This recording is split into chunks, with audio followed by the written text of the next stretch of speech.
Hello and welcome back to Maker Chat Live. I'm your host, Adam Krutinger, and today we have a very special show for you. My good friend Rian Lehman, who is an amazing magician. He's got a very entrepreneurial mindset, and he's just an overall maker of all types of things, which you're going to see in just a moment, coming up right now. And welcome to the show, Mr. Rian Lehman. How you doing, buddy? Good. Thanks for having me, Adam. Glad to be here.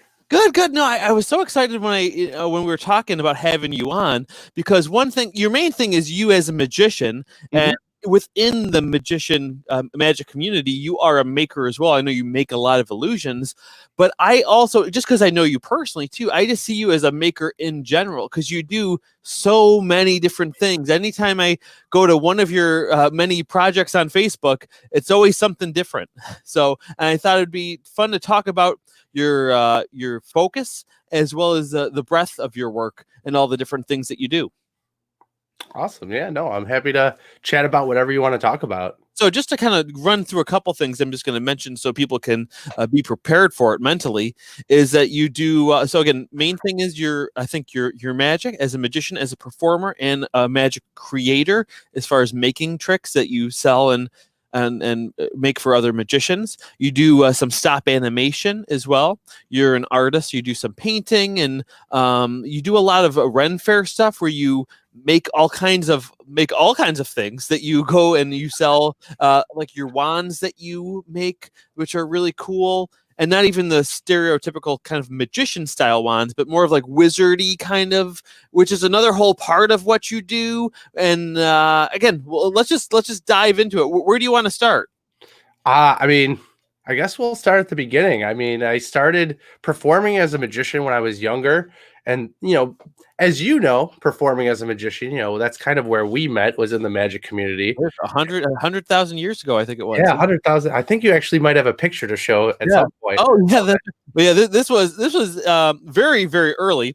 Yeah, you can see Adam in there in the back sneaking in. I'm in the back corner. You can barely see my head peeking out there. That was Ryan with his very magical hat on. That's the old crew. And that was even after we'd known each other for a couple of years. I think we were in high school when we started connecting and stuff through the magic community. But anyway, you've been performing forever. You used to do a lot of, I don't know if you still do it, but a lot of it was very, almost like stunt. What do you call that genre of magic again? You're like walking on glass and the people would call it magic, stunt magic. Magic. That's right. Yeah, the Mullica, right? Tom Mullica. There's a lot of guys who did like kind of geek magic, even going back like Houdini, technically some of that stuff that he would do, needle through the arm, that sort of thing. Yeah. Theoretically, that's like that shock illusion kind of gets classified in that if you're doing a blockhead. I could always appreciate that. However, I never gravitated, even though I was appreciated it, I personally never really saw it as magic. Of course. Because it is more stunt stuff, and sometimes there is method to it, which would make it seem more magic from a performing perspective. But I thought, as far as the lay audience perspective, it's just stunt stuff, which never, again, I always like the more impossible rather than the highly unlikely. Yeah, and I think that also the geek culture of stunt magic grew a lot with David Blaine with his endurance stunts, and that sort of just like trying to see the limit of, is it magic? Is it real? Is it not? Is it testing human limits beyond what we know? Yeah. And it is. It's kind of an interesting perspective. But anyway, we have a comment here already. Brian, our other he didn't make it for the picture, but Brian Miller from the old days, the old magic days of us jamming out to you. But he's doing his own things out. Oh, he's definitely doing his own stuff. We'll have to have him on sometime too. Yeah, no, and again, where I was going with that is through magic, like there's a lot of creating. Obviously, there's performance, there's scripting, there's making props that you might have to do, and not every magician necessarily gets into that. But when you're making your own, set pieces, I feel like that's part of being like the encompassed mindset of a magician. You're a creator as well as a performer. You're encompassing that entire showmanship of, I've saw this through from, idea to scripting to design to performance. And it really creates that whole story where you can connect with your audience. And not only that too, but just to make it personal to you. In the same way, in your show, you don't want to use the same prop that every single magician's using. Exactly. You want it to have your own style, your own finesse as well, which is so important to it's essentially branding before we knew what that was. Yeah, well, branding, and that's what makes it art. And that's why a lot of people don't necessarily think of magic as an art form. It's getting there, it's getting better in that respect, but it is a true art form to express yourself, express ideas, attitudes, theology, and that sort of thing. And it can really help connect people, especially now in this weird situation we're in, where people are trying to connect, they're trying to watch content and just learn new things. And that's where, magic is doing a lot for, and similarly with you guys doing all these talks and podcasts. Like it's great to see the entertainment community like kind of pull itself up by its bootstraps and say, you know what, we're entertainers and this is what we have to do. Yeah. It's so interesting because there's so much to that alone. Because is it's worked for us. We've been able to adapt to that, and luckily me and you both have a background where we've been video editing and creating content for a long time. Whereas a lot of these performers, it's just kind of been all thrown at them at once. And at first they did it just to do something, not thinking, for those first 2 weeks or so, we didn't know how long-term this was going to be. And I think some people are, I'm glad to see a lot of performers jumping into it and really starting to embrace it. Sure. Yeah. It is. It's enlightening. So in the crafting mindset, that's where like the magic kind of plays in. And then through that, I always loved creative magical things. And that's where like the stop motion, I've always been intrigued with stop motion, the way you're bringing inanimate objects to life. And through that, being able to craft little like puppets and things to actually bring this to life is really kind of magical in and of itself. Because so what is that you're holding there exactly? Is that an armature or is that an actual little character? It will be a character eventually, but for now it is just an armature. It's the skeletal structure that would go inside of your puppet, proper for a stop motion. And what's nice is it's all wire jointed to a certain extent, so it can have really decent movement. Now, a lot of this has to get kind of shaved down and worked and tooled into a body form of sorts. But this is going to eventually be a character for. I'm kind of dabbling with doing a Christmas stop motion short because Christmas holiday specials was something that also got me into stop motion. Rudolph and Year Without a Santa Claus and just those amazing Rankin and Bass stop motion animations. And at an early age, I mean, a lot of us were brought up on them, and we haven't seen a new holiday animation. And I have I think it's a creative idea that could really, I don't know, portray well in stop motion. I think it's a great idea. It's one thing I actually recommend to people who are trying to make their first show, which is, I know, not the case with you, but one of the first public shows that I did as a puppet show was we wanted to create a show, but a show is hard to sell. So you sell something that's easy to sell, right? And holiday stuff can be easy to sell. Of course, the caveat to that is it's a very limited time frame that you can sell it. So we did our little snow monster show that I built all the puppets for. Me and my wife and a friend of mine, Cameron, we wrote the show, and then we did it for years, and it was great. And I've always wanted to do like a little video version of that for online, but who knows if that'll ever happen. But that's such a great idea. I'd love to see that because I'm a big fan of your animation stuff, though I know you haven't done it as much recently, I don't think, right? No, it's been probably at least 8 to 10 years. Honestly, yeah. Well, life got in the way. I was in college, and it was something that I really dove into and got my hands dirty with because I had the time in college. And then, meeting my, at the time, girlfriend, fiance, wife, and then being artists in the real world, trying to figure that out is not easy. So things got in the way. I'd add on that too. It's not like you were doing nothing. Like I was saying, that's when you were doing all those other things that I was talking about, like your Ren Faires stuff, everything, and magic along the whole time with it. One of these photos. I think this is of your one of your stop animations. It is. Is this my favorite one? That is Gum Bums. That's Brian Henschel, actually, a good friend of mine. I haven't seen him in a while. Life again. It's just one of those fickle things that unfortunately I haven't got to see him. But that is an awesome. I love the set that we were able to create. It's got that nice cyclorama painted matte painting, and Yeah, it was really fun, and that's why I really want to get back into it, because it really gets those creative juices flowing. Got my meatball monster back here from one of our other animations, and Yeah. it's something as far as making the sets, creating the story.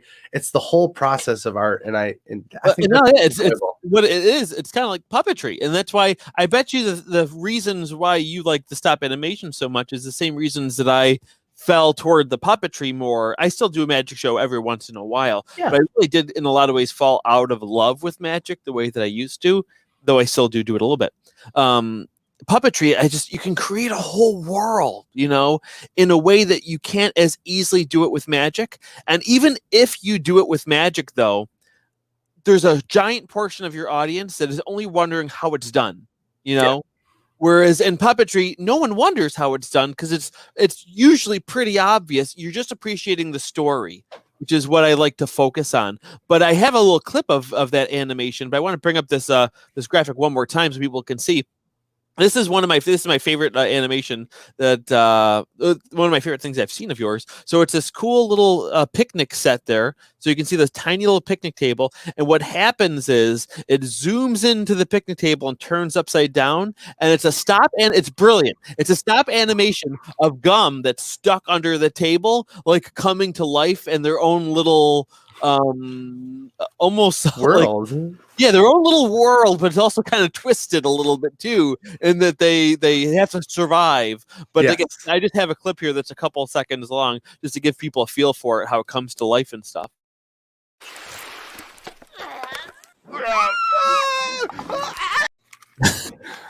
Yeah, how long was that full version of that?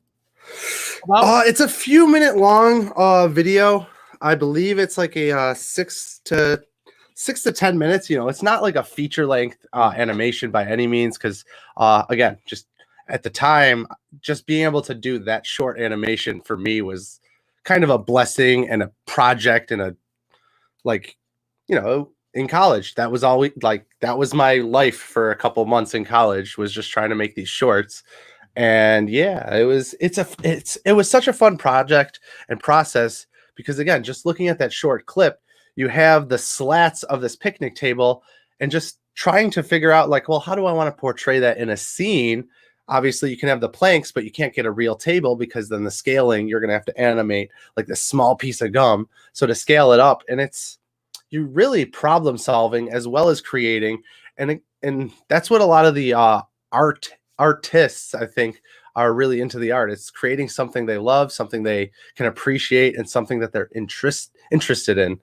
And You're absolutely right. Yeah, and again, like, you're creating a whole world, and usually with stop animation, you can't use found objects as easily unless that's part of the style of the show, things out of proportion. But because of proportions, if you want to keep an illusion of proportion, of yeah, course, everything has to be completely made originally. But do you have a couple things by your feet that you can kind of show us? yeah. Well, and that's what I was gonna say. You said scaling, and that is the trick with a lot of Oh, animation. If we're gonna talk animation, I will say scaling is a huge thing, but there are ways you can get creative and not have to make everything. So one of the things I learned quickly was dollhouse things. So stuff you would find in dollhouse craft shops or whatever, from furniture to just like plates and cups. That's a good way to source some of that small stuff. This garbage can, which you probably may have seen in that picture he showed earlier of the set of gum bubs. This is my Pixar ball, or Luxo lamp, if you will.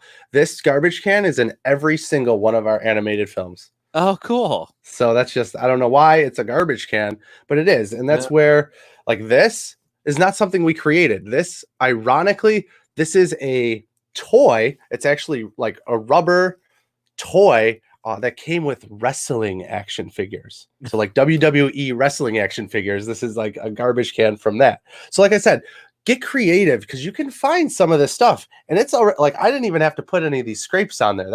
This is how it came. And that's kind of the brilliant thing. You can find some stuff and source it yourself. But if you're going to like make stuff from scratch, like giant puppets, like Adam has, you kind of got to, make it from scratch. So this is clay, completely sculpted, but in the center of it is a styrofoam ball. So it's not solid clay. It's still pretty heavy. On the bottom, there's like a ring, so it would sit and not just roll. And if you're interested in this animation, you can find that on YouTube as well. This is Cloudy with a Chance of Chaos. And what was interesting about this, it is very old. As I said, it's probably 8 years old. But these lids at one point, this entire piece of lid wasn't connected. So we could animate the eyelids. These eye pupils could roll around and we could animate those. And then this mouth, again, is like completely isolated.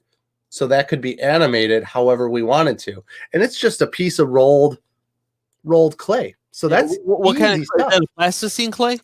Yeah, it won't dry out in the air. So it's, you go to whatever your craft store may be, whether it's Michael's, Joann's, they got, all kinds of, wherever you are in the country, world, craft store, plasticine clay. And like I said, this is old, so it's become very like soft, but it won't dry out like regular clay, which is kind of nice if you kind of just want to dabble in stop motion, because I know a lot of people are doing that on YouTube and stuff, and just finding apps on your phone. There are tons of apps you can get right on your phone if you just want to, animate a pack of gum. You can have this on your table and have a piece of gum animate coming out, unwrapping itself. And it's just like a fun thing that you could do at home.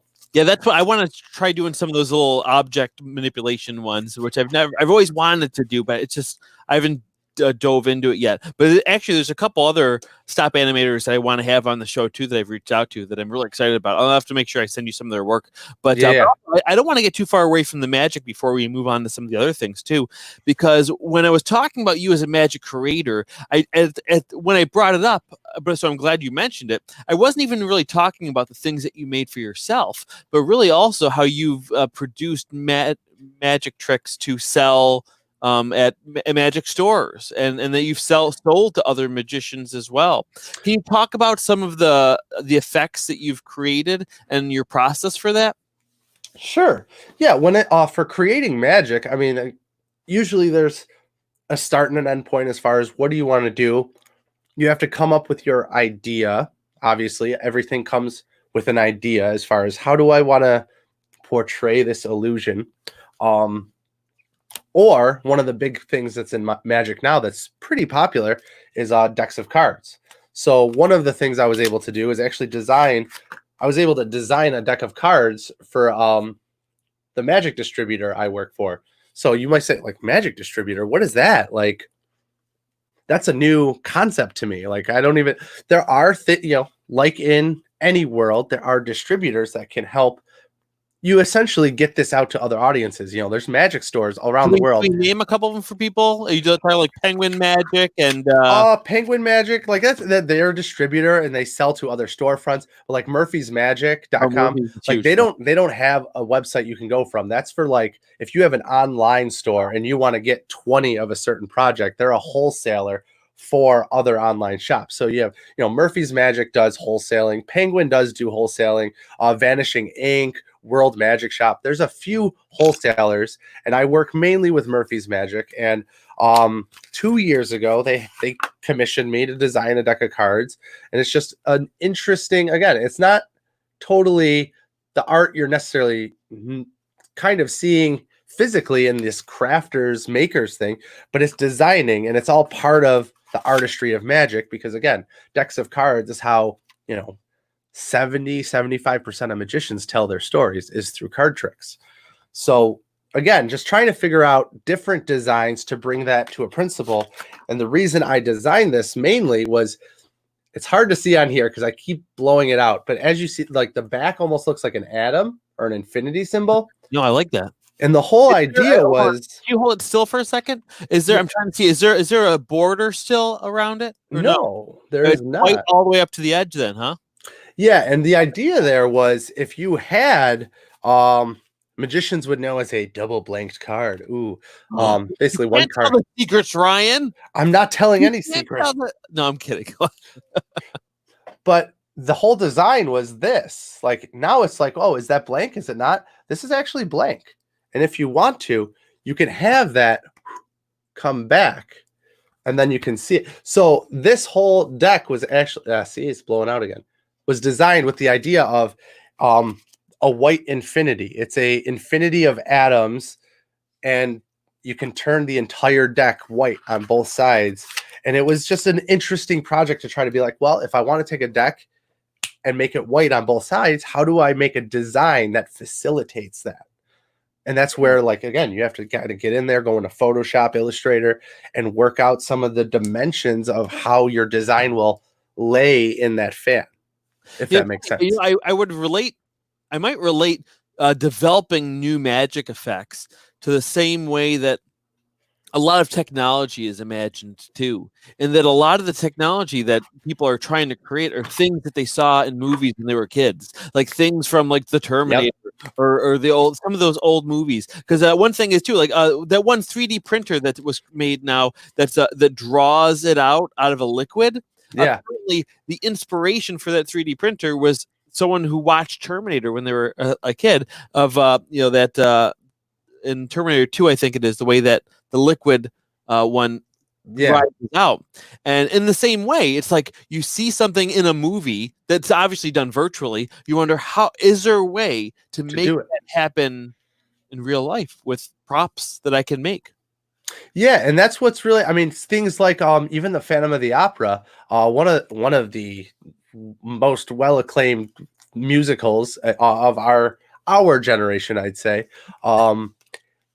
I mean, you had oh my gosh, I'm drawing a blank now. I can't even think of his name, but the Chandelier Effect, the new revamped Chandelier Effect, where actually instead of the curtain being pulled on stage and it rising, the chandelier starts up and it just, the curtain kind of gets sucked into the chandelier and it vanishes. And it was a very clever illusion that was devised by a consulted magician for the show. And again, it's theater, but it's a new and interesting visual way for a modern audience to get the same show. But it also adds a bit of magic because it's the mystery of just, it's there and it gets uncovered. And then there's these sparks and it's unlit, and it adds so much to the production value. And that goes back to what you were saying with the puppetry, stop motion. There are ways to tell stories even further, create worlds just beyond using magic trickery.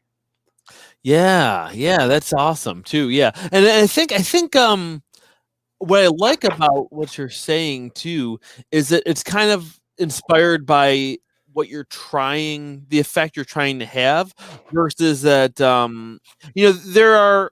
I mean, I'm kind of botching the way I'm explaining this. Well, I guess with the inspiration for it is what's most important. Whereas you see some tricks there when we both started going into this magic world. I think at the time, I don't know if it's still happening as much now. There was a ring of creators that were creating stuff for financial purposes that were not that creative and really only worked from one direction on a camera, and they were trying to sell those products. And then you get it, it's like, yeah, it does what they said, but this is not going to work on a real person. Yeah. And I like it when it's really something. Well, I guess what I'm trying to say is the best magic is made by real performers because it's something that they would actually use. Yeah, and again, what I think you're trying to get at is the facilitating of the idea. There has to be a reason for the magic. And I know a lot of magicians promote that, but the reason should be more than just changing the color of a card or changing one card to another or having them switch places, because that's fine and it can communicate magical visual entities. But you know, what's more magical, a card switching places or having, you know, someone teleport across the stage because it's whatever, Jekyll and Hyde, and he's going into the, whatever. Like, adding the story elements, I think, really helps audiences just suspend that disbelief and not immediately, as you say, sit there and go, well, I'm going to figure this out. I'm here to debunk the magician. I'm here to, I've seen Penn and Teller fool us. I know there's tricks here. You're not going to fool me. And, I think that's the stigma that some of the magic has created now with, Instagram magic and trick photography and some of that stuff. It looks great on social media, but when it comes to real performers, there's a certain, I think, respect you kind of have to give to your audience. Mm-hmm. Yeah. Yeah, and and one more thing I just want to bring up too. I don't want to stay on this too long because it's veering a little bit, but to Sure. be a little bit more topical with it. So again, when we started doing magic too, there was a little bit of a stigma that a lot of real magicians had against the TV magicians, right? Yeah. Because oh, it's camera tricks, it's all angles, it's stuff you couldn't do in person anyway, was what they would say. And now though that we're in the situation where that's kind of the only way people can perform is in front of a camera for people. It's like, Hmm. what do you think about that? Well, Or it is. what do you think that's going to do? So let's put a hypothetical out there. Mhm. Assuming we don't go back to normal, what Okay. is what's magic going to be like? You think? I mean, it's gonna turn into a lot of visual magic. I mean, it always has been a visual art form in and of itself, but I think, uh, again, it's like anything. We're gonna have to transcend and figure out ways to do stuff. So, in the essence of trick photography, on a live feed like this, if you had the production value of Universal Studios or something like high end studio production, you could maybe overlay special effects, but even that I feel would get to a point of like suspicion.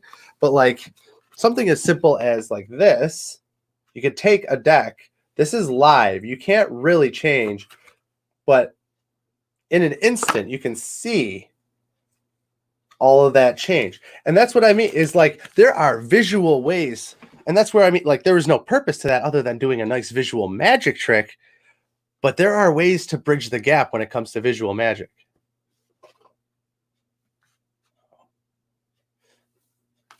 Your mic is off. Whoop. Thank you. Sorry about No, that. no, No, no. yeah. What I would say to that is, I think you're absolutely right, but there's going to be a large proportion of people who are going to assume they know how it's done, even though they're wrong. Let's say I'm just going to make up a reason, a way that was done that's probably incorrect. Oh, when you just dipped your hands down quick, someone was underneath there and they handed you a different, set of cards, and that's something in this medium.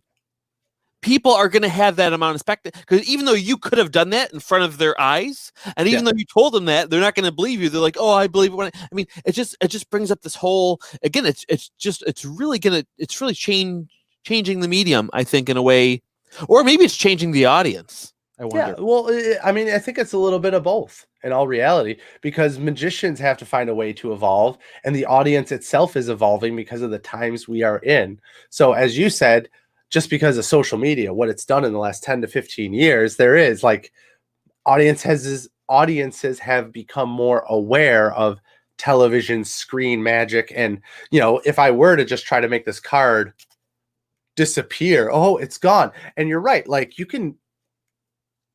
Hey, he just threw it off camera, right? Exactly. Yeah. So like you can do anything and a lot of people can say whatever. And that's where I think like you and I were talking about, it's the story elements. How can we, instead Yeah, of just doing magic for the camera, yeah. how do we actually The difference connect with is an you're not audience? trying to trick them. You're trying to entertain them. You're trying to take Yes. them on a journey. Yeah. Yes. That's but again, I think that's part of why I fell out of magic because no matter how, even to an extent, no matter how good you still are at telling the story and making it entertaining, there's just magic just has that certain uh, amount of people that just do this and want to know how it's done and are frustrated by it. And again, that's kind of why I kind of felt more leaned toward puppetry, though I still do the magic. Yeah, no, and I understand it. Magicians can be fickle.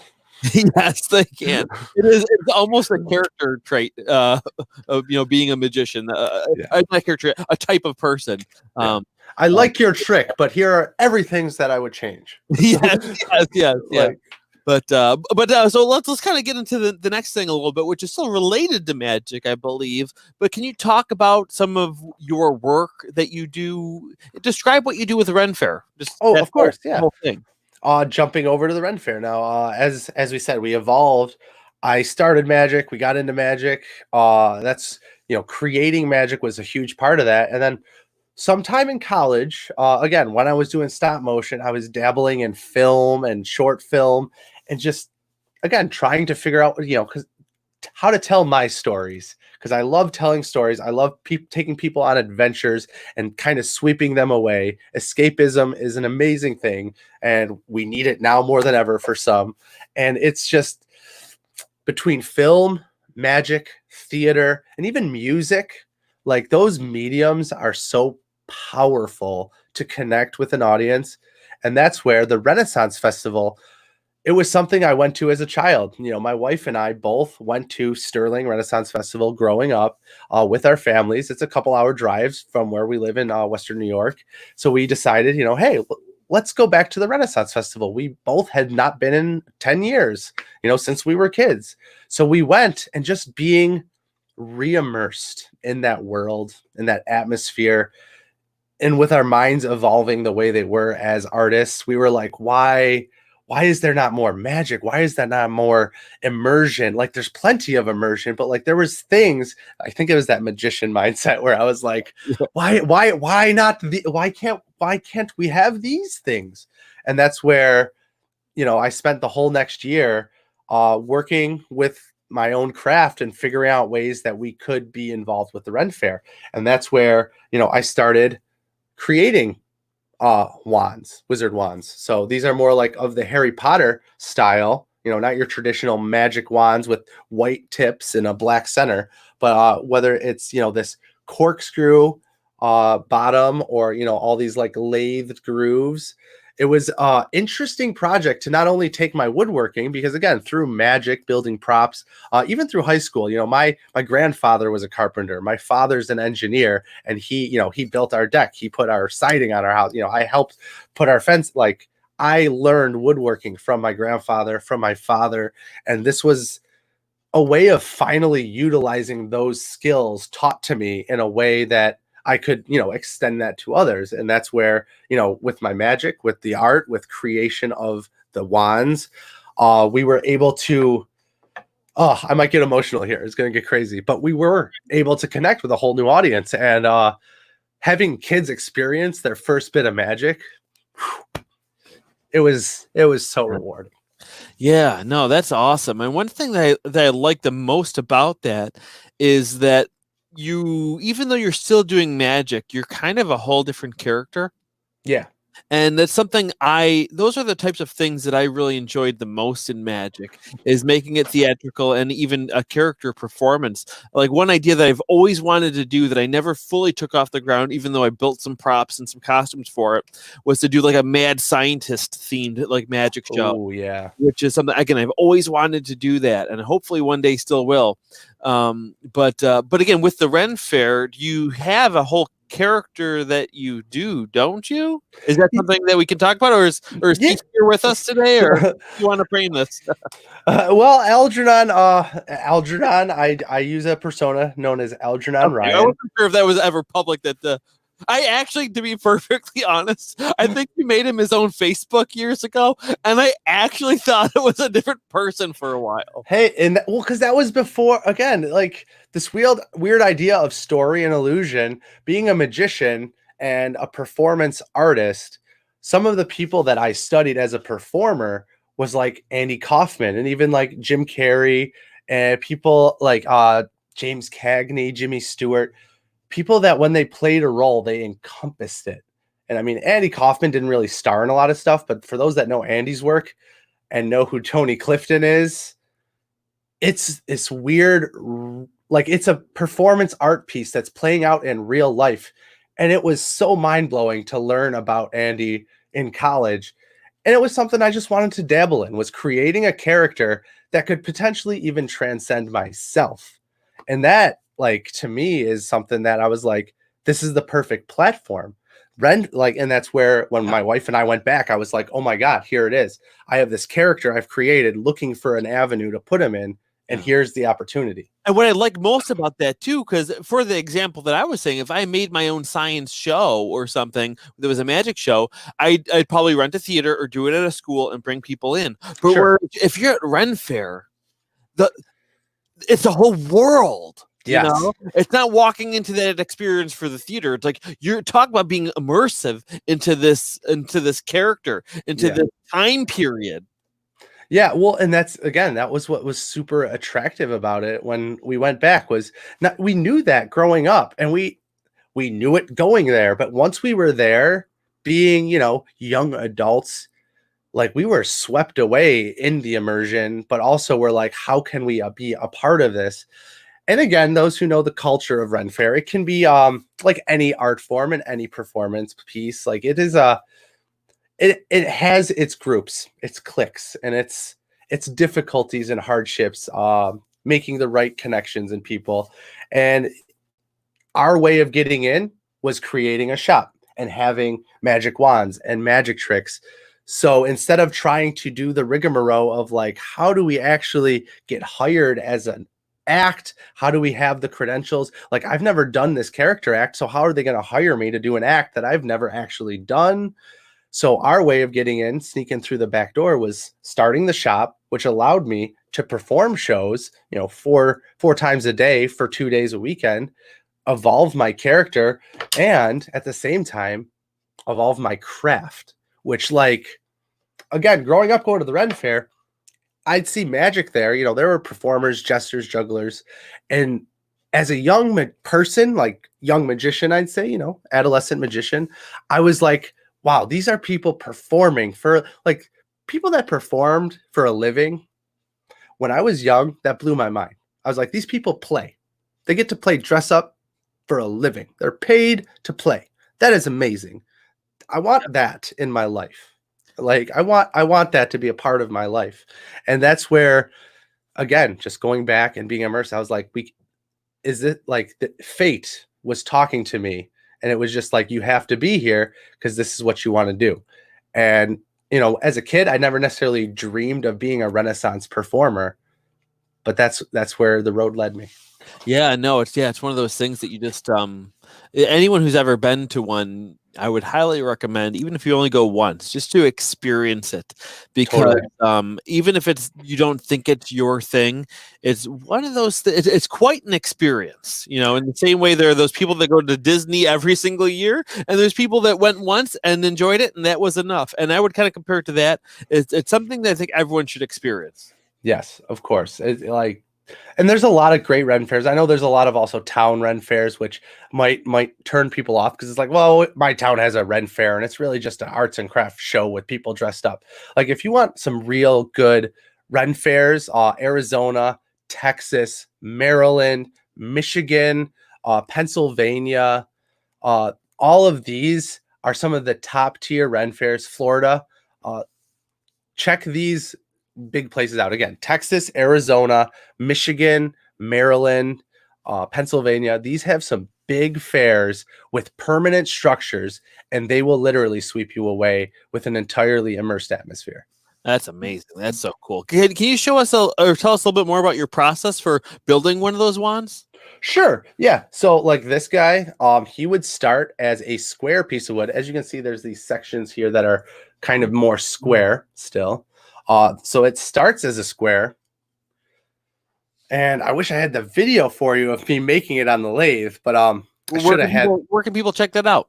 That would be on YouTube. If you actually check out TMR Studios. Like, I gave a lot of credentials, as you can see across the screen, for my personal work. But if you want to see some of our film work and some of our production work, TMR Production Studios is where you're going to find a lot of that. We'll talk more about TMR soon. I do want to get into that as well. But yeah, so yeah, check out that video. We'll link it above or below later, and let's talk more about this. Yeah, walk us through it.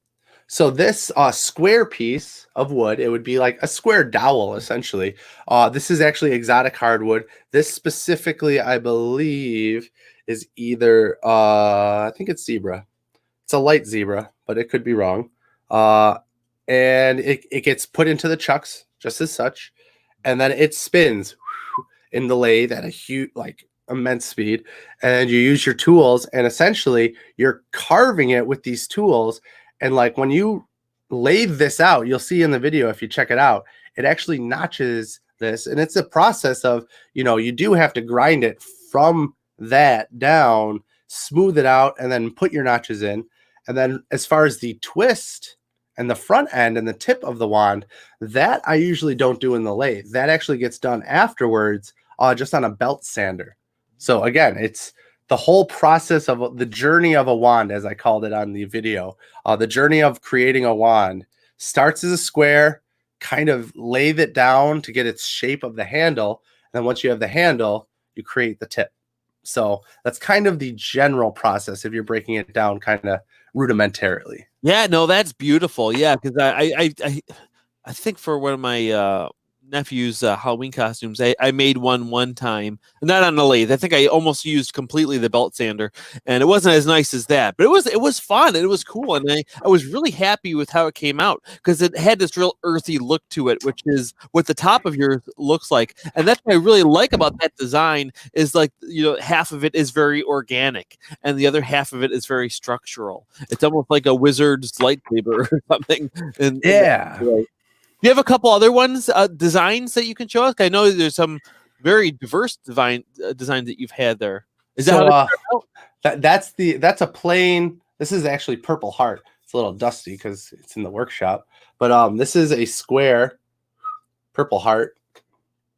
So this would be before it's made, and then turning it down. I actually have one more back here that actually a good friend and fellow magician helped me make. So this is another one. A lot more lathe work going into that to get all those ribs. And then this end piece, this is actually crystal glass that is torched, not blown, torched by Vic Tribuco right here in Buffalo, New York. And for those that know Vic, I want to get that is another person you're going to have to get on. I've tried asking him if we could do something. He sent me a video of another interview he did. I was like, oh, well, thank you. But yeah, I'd love to have Vic on. I think again, it's just the generational. I don't know if he's set up for it, but we'll have to figure it out because maybe in a time like this, one of the maybe he would have more time to do it now. So especially if maybe you reach out to him too, it's like, hey, I did it with Adam, it was great. But God, Vic is a legend. He is. And for those again who don't know his work, he consulted for Corning Glass for 7 years. So Corning Glass in upstate New York, and they still use a lot of his methods today, and he still consults. Well, not only that, he built machines for them. He has his own artwork there. He's got his art all over the world in the White House, and a bunch of past presidents have it. He's oh my gosh, his work is remarkable. Yeah, and it's insane. Again, you being an artist, it's like he is someone we know, and he is world renowned. People know him everywhere. But glass art, it's such a small community. Like any random person, you say glass art. I mean, they wouldn't even know where to start with, like, name a glass artist. Well, and not only that, when you say glass art, I think that most people would think stained glass first. Yeah, or blown. Or blown, yeah. What he's doing, to be perfectly honest, I didn't even know that was really a thing until I met Vic. And then, oh, wow. Oh, my gosh. Yeah, he's amazing. So he actually, he makes these crystal ends. And this was a weird thing at Faire, because these were our high-end crystal tipped wands. But a lot of people, when we first were starting to sell these, people would be like, oh, those are just like plastic knob drawers from a drawer. You can get those at Home Depot. It was this weird, like, no, these are crystal glass, hand torched by professional artists. They're embedded. They're not just like stuck on the end. That actually is part of the glass rod, goes probably about that deep into that wand. Wow. So that I have to drill the hole in, and kind of, not only am I sculpting the outside, but I sculpt the inside to fit the glass end. And again, trying to do that and keep it all straight. That's more than pressure fit as well, right? What sort of adhesive are you using? My own proprietary adhesive. Oh, are you really? Okay. Not literally, but I don't want to talk about it because just the wood to glass adhesion. There are multiple things you can use that would work very well, but there are things that I have been told by certain artists that I can use, but I don't know if I'm allowed to talk about them. Trade secret. Got it. Yes. Yes. Totally. It's common in the magic world anyway. Well, and I mean, with Vic, I mean, he's consulting for some of the Oh biggest. yes, yeah. So I don't want to step on No, any of the wrong toes. absolutely. No, not going to pry on it. But that's awesome. What are some other things that you make for the Ren Fair? So, we did like these.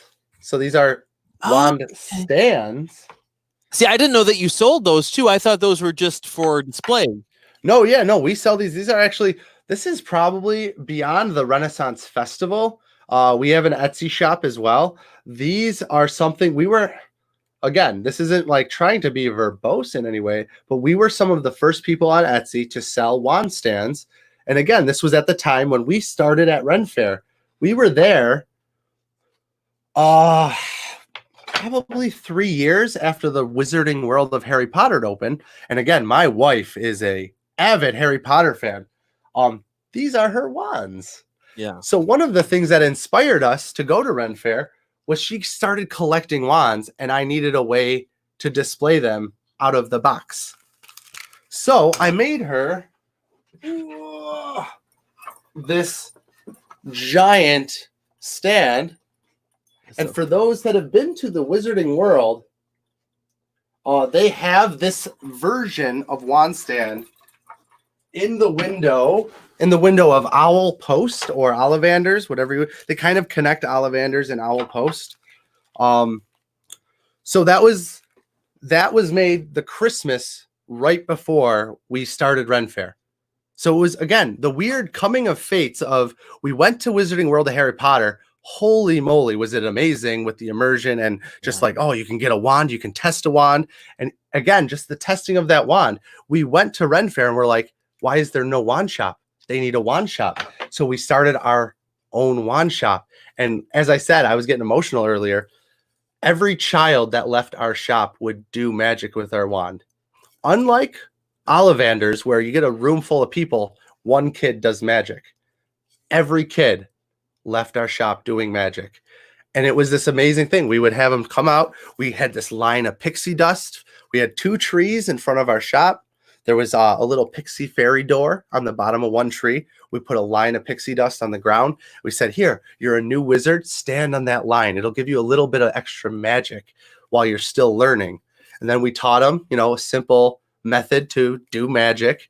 And we would animate things. We had a bell that would ring that was, suspended, not attached to anything, no wires, no strings. And they would literally wave this wand and make this bell just ring in midair. And not only were the kids like over them, like, oh my goodness, Mom, Dad, did you just see what I just did? The parents reaction was almost as good as the kids, because again, no strings attached, a suspended bell, and it was ringing, and the parents were witnessing their kid doing magic. And to give people those moments to remember forever, at the time, we didn't realize what it would do to us. But I tell the story now, and again, I'm getting emotional because it's so special to give people those moments. Yeah. No, you're absolutely right. I didn't go to Ren Fair when I was young, but it's something I compare it to was like old Fort Niagara too, in the way that's a whole world. And even though, I went when I was a little kid, but I remember getting the little wooden toys and thinking it was so neat, and this whole world, people dressed up in this time period. Yeah, you don't forget it. And so as I was saying before, recommending people to go, especially if you have kids, they will really be amazed by this whole another world that they're diving into. Don't give them an iPad, give them a world. Yeah, that's what I say. Yeah, no, that's great. That's awesome. And I'm glad you mentioned your Etsy store. One question I guess I'd have for that, and just to bring this back into the maker world a little bit too, one thing that I notice with a lot of makers in general is the pricing is very tough for a lot of them. And I think most makers undersell their work because they enjoy doing it. And then, the other ones do a prime price because it is custom work. Yeah. And I don't think there's too many people in the middle. It kind of seems like it's one or the other. Do you have any tips about how you go about pricing some of your creations? Well, I know it's a challenging thing, and it's it is. different for everybody, which is why I like to ask it. Yeah, no, it is. We had problems with that when we first started Ren Fair, figuring out price points. It's what do you feel your time and work is worth? Because again, don't forget about time. As a maker, if this is what you want to do for a living, your time is almost your most valuable asset in life. Like it is, essentially.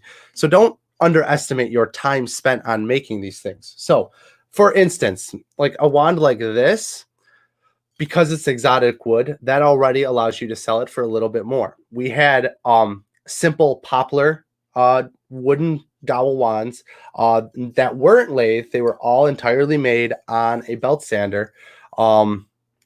Those we sold for $10. So, how did we come up with that price? Well, we looked at it from a standpoint of people coming to the fair. They are looking for a souvenir to get their kids. They don't want to spend a ton of money, but they want something nice that, again, they can attach a memory to. And again, just the testing of the wand itself kind of was a touching little extra, essentially. But that actually, it gave so much more substance to just that product of a wand. And again, how did we come up with that? Well, could we sell it for 15? Could we sell it for 20? Well, they sell them for 30 to 35 and 40 at Universal, but those are prop replicas. They're mass produced. They're not handmade. Yeah. So again, you got to like kind of put this all together and just realize, how much time does it take? What do you feel it's worth?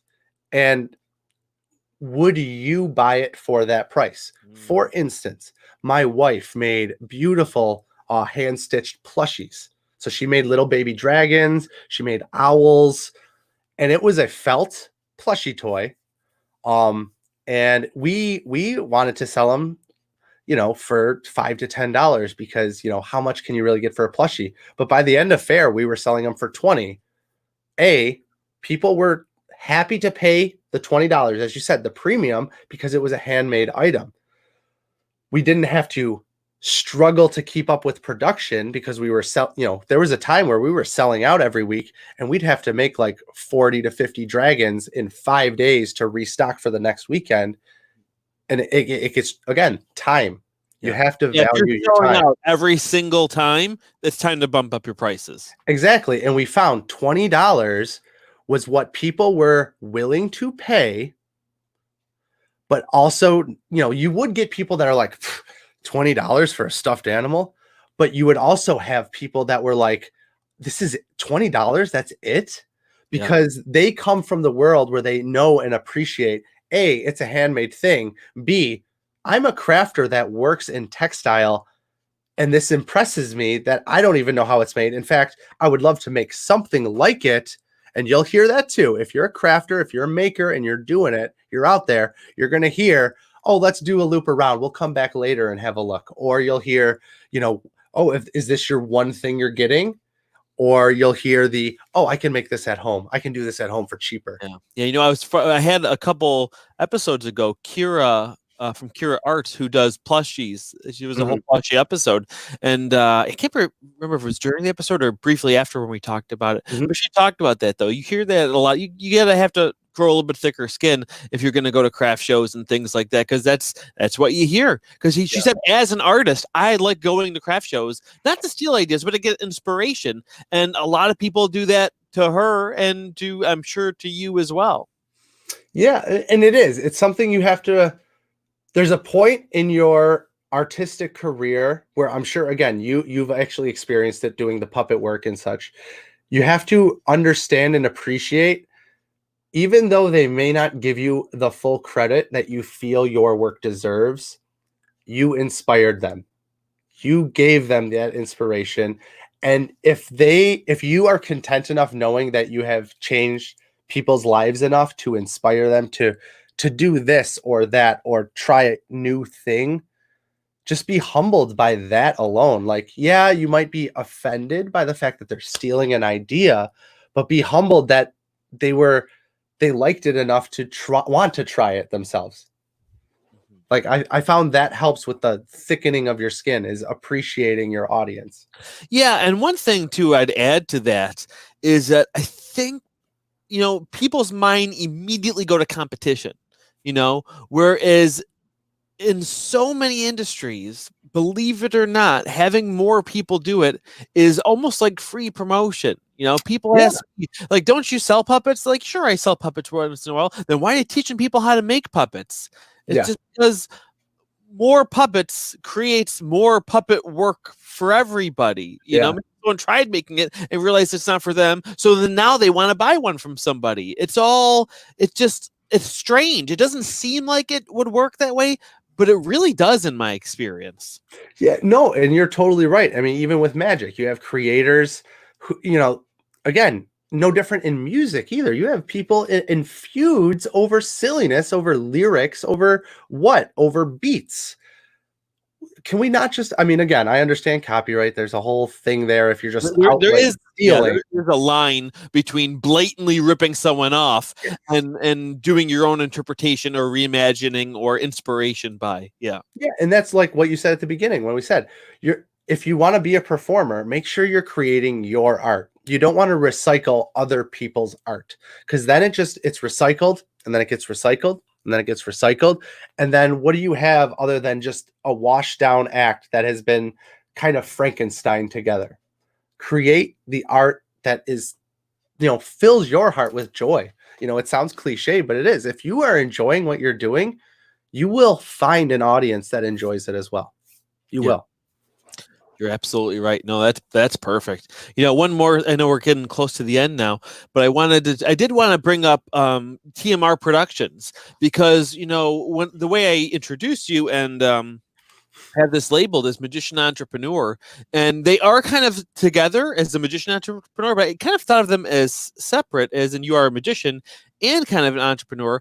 And that's what I kind of see the TMR stuff as. It's this whole production company where you do such a variety of work. How exactly would you describe TMR?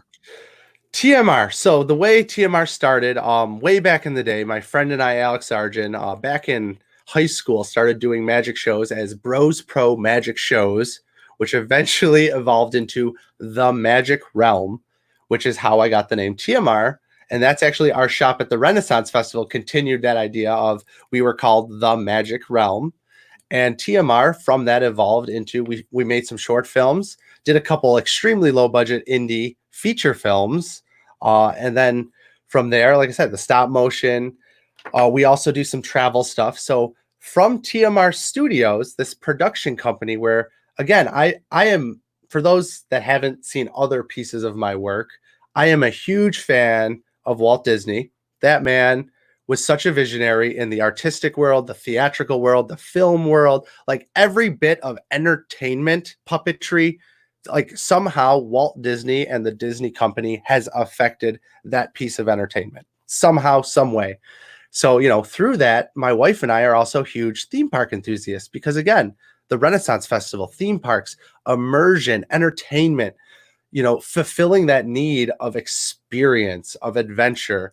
And we created something called TMR Tours, which is a whole nother faction of TMR Studios where we create content for theme parks. And then from that, we also have like TMR 360, which we do 360 imaging and photography. And we actually upload it to Google Maps. So we are a Google certified 360 photographer. And so when we travel into theme parks and stuff, we map this stuff on Google, so you can kind of see our stuff on there. So it's this whole world of, from nothing, from my friend and I doing magic in high school, creating this thing that eventually evolved into Ren Faire, which eventually evolved into making films and stop motion. It's just this weird bouquet of flowers that's growing itself.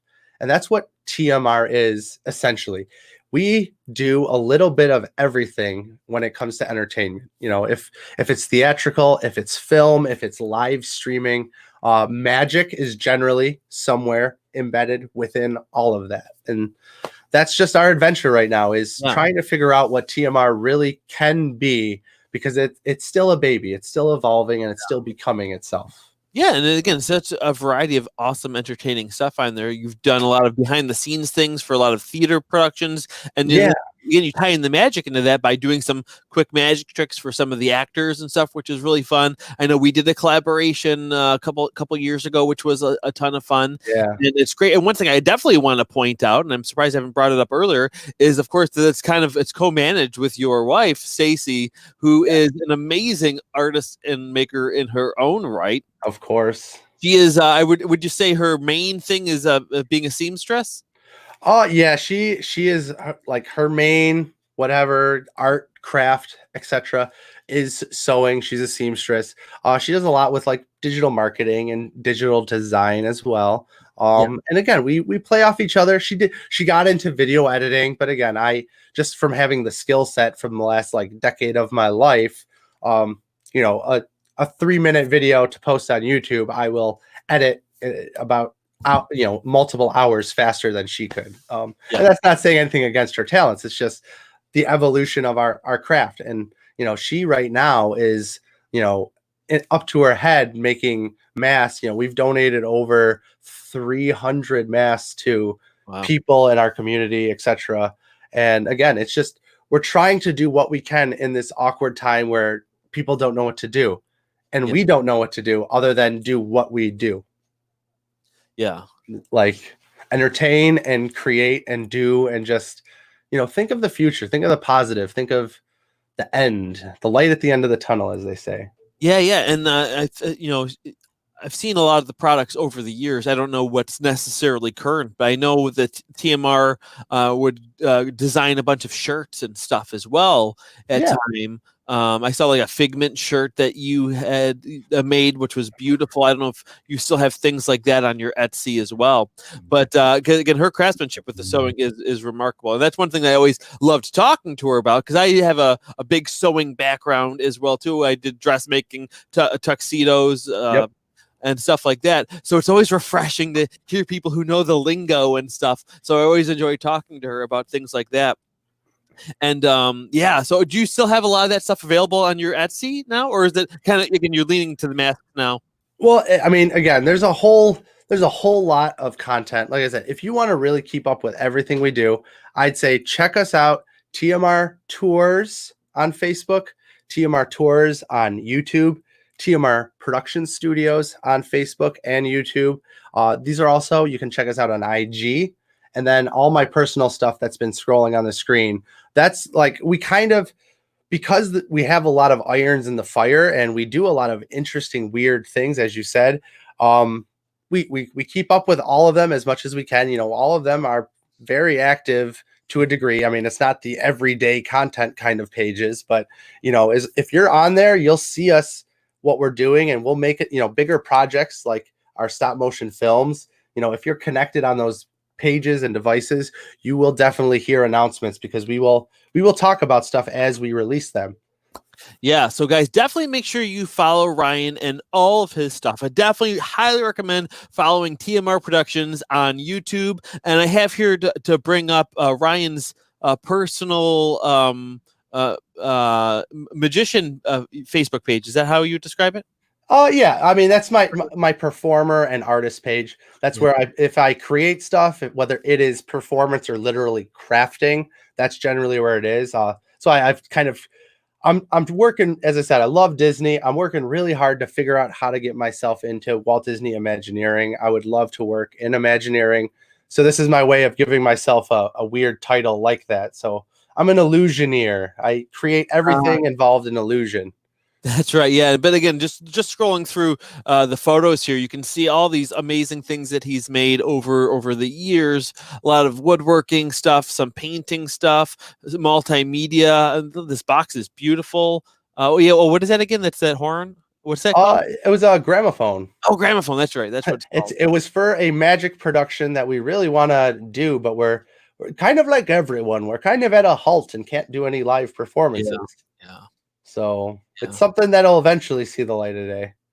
That's perfect. That's perfect. Well, Ryan, is there anything else you'd finally like to say to people before we head Yeah, up? you know, again, I've been talking here for an hour with you, and I'd love for you guys just to take away from this. Go out there and create. You know, if you love something, dive in head first and don't look back.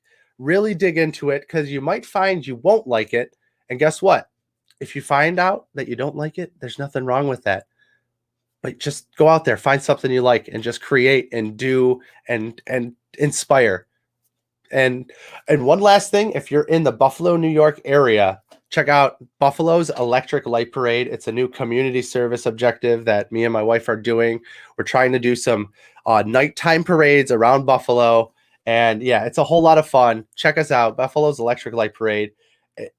That has been another blessing to see people come out of their houses and get a couple moments of happiness in this dark time. So Yeah. if you're in the area, take a look. So that's what we're looking at now on screen. These that's really cool.